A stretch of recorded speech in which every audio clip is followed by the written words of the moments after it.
Assalamualaikum warahmatullahi wabarakatuh. Kembali lagi bersama Ibu Anika Nia di pelajaran Bahasa Indonesia. Hari ini kita akan belajar materi tentang buku fiksi dan non-fiksi. Tujuan pembelajaran hari ini yaitu pertama, berlatih menanggapi dan menganalisis beragam bacaan. Kedua, mendiskusikan bacaan fiksi dan non-fiksi.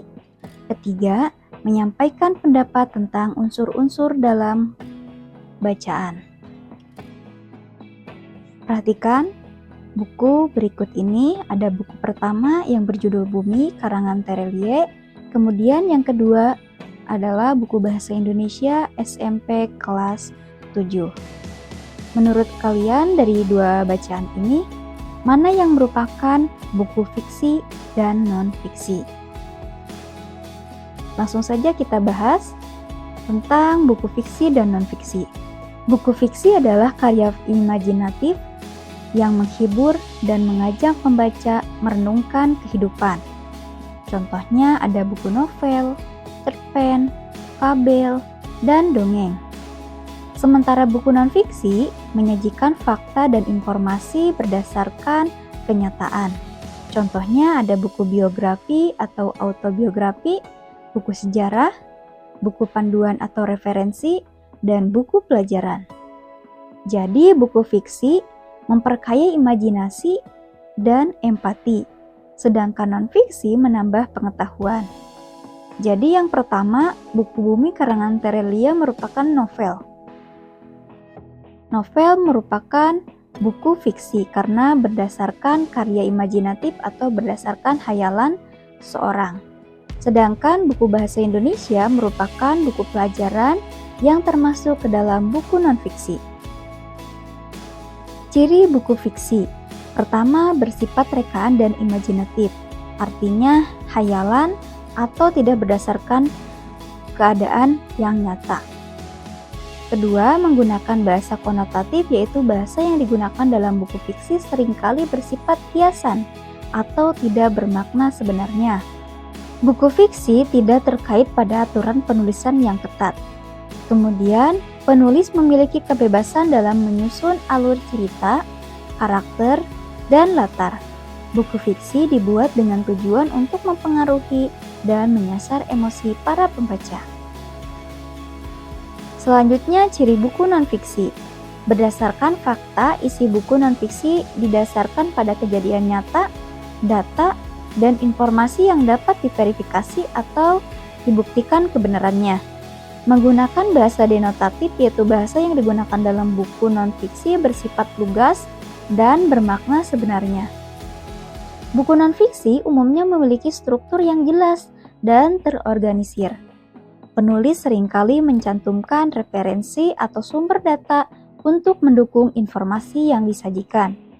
Terakhir, buku non-fiksi umumnya ditulis dengan bahasa formal sesuai dengan bahasa yang baik dan benar. Selanjutnya, mengenal bagian-bagian buku. Bagian-bagian buku kurang lebih yang pertama ada sampul buku, terdiri dari sampul depan, judul, penulis, ilustrator, logo penerbit, punggung buku, sampul belakang, sinopsis, dan kode batang. Kedua, halaman hak cipta atau halaman pendahuluan buku. Biasanya ini ada di bagian halaman kedua setelah sampul buku. Halaman hak cipta memuat pembuat buku. Ada penulis, yaitu orang yang menulis materi buku. Ilustrator adalah orang yang merancang konsep gambar dan membuat ilustrasi buku. Kemudian editor adalah orang yang memberi masukan kepada konsep naskah dan menyunting teks pada buku. Kemudian desainer adalah orang yang merancang dan mengerjakan tata letak pada buku. Terakhir ada anggota tim lain yang bertanggung jawab terhadap materi buku. Bagian B ada informasi tentang penerbit, alamat penerbit buku. Bagian C, informasi tentang hak cipta buku. Kalian bisa melihat contohnya seperti yang ada pada gambar di samping. Yang ketiga ada halaman daftar isi, memuat daftar judul bab dalam buku. Keempat, halaman penutup buku dapat terdiri atas referensi atau daftar rujukan, glosarium atau catatan, serta biodata pembuat buku. Dalam cerita fiksi, biasanya terdapat gambar atau buku bergambar. Buku bergambar adalah buku yang menggabungkan teks dan gambar yang saling mendukung.